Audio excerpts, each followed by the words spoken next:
Di sini kami akan menjelaskan bagaimana cara pembelahan sel. Selamat menyaksikan. Apa itu pembelahan sel? Nah, di sini saya akan menjelaskan apa itu pembelahan sel. Pembelahan sel adalah suatu proses perkembangbiakan sel dengan cara membagi satu sel menjadi dua atau lebih sehingga terbentuklah sel baru. Pembelahan sel berkaitan erat dengan proses pertumbuhan dan perkembangan suatu makhluk hidup. Tahapan pembelahan sel meliputi tahapan mitosis dan meiosis. Nah, di sini ada tujuan pembelahan sel. Apa sih tujuan pembelahan sel itu? Ada yang tahu nggak? Nah, yang pertama, regenerasi sel-sel yang rusak dan mati. Yang kedua, membantu proses pertumbuhan dan perkembangan. Yang ketiga, membantu proses perkembangbiakan atau reproduksi. Yang keempat, variasi individu baru. Selanjutnya adalah pembelahan mitosis. Pembelahan mitosis merupakan proses yang menghasilkan dua sel anak identik. Pembelahan mitosis terjadi secara tidak langsung karena melalui tahap-tahap fase pembelahan. Pembelahan mitosis disebut juga pembelahan biasa.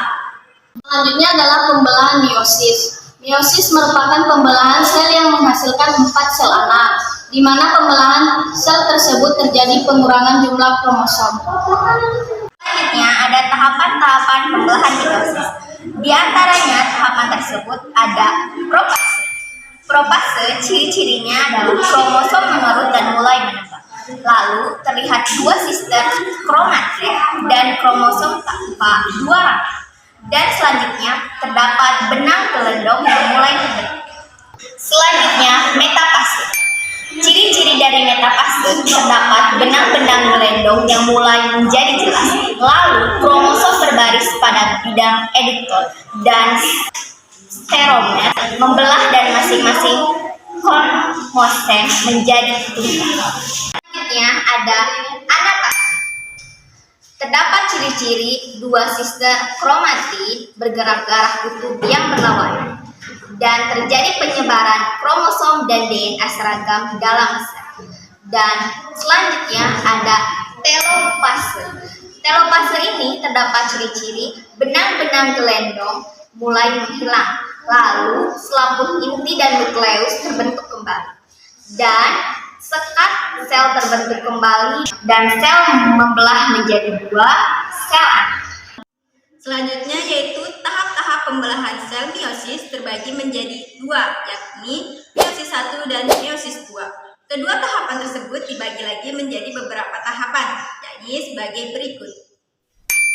Untuk meiosis 1 terdapat profase 1, metafase 1, anafase 1, dan telofase 1. Nah, sedangkan untuk meiosis 2 terdapat profase 2, metafase 2, anafase 2, dan telofase 2.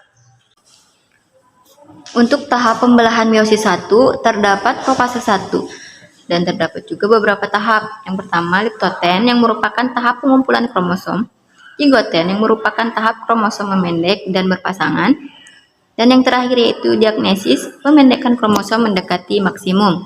Untuk metafase 1 terjadi proses benang gelendong menjadi teratur dan beberapa benang melekat pada steromer. Untuk anafase 1 terjadi tahap pemisahan kromosom homolog selesai, kemudian kromosom bergerak ke arah kutub yang berlawanan. Selanjutnya yaitu telofase 1, proses setelah terjadi reduksi jumlah kromosom atau haploid. Untuk profase 2 terjadi kromosom menjadi pendek dan tebal, kemudian mulai bergerak ke bidang metafase. Untuk metafase 2 kromosom kelihatan terdiri atas dua kromatid. Penyebaran kromatid ke arah kutub secara rimbang, lalu steromer melekat pada benang gelendong dan membelah.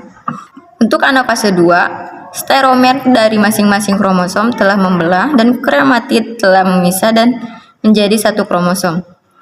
Terakhir, untuk telofase 2, selaput inti berbentuk mengelilingi 4 hasil pembelahan dan terjadi modifikasi sel untuk menghasilkan gamet.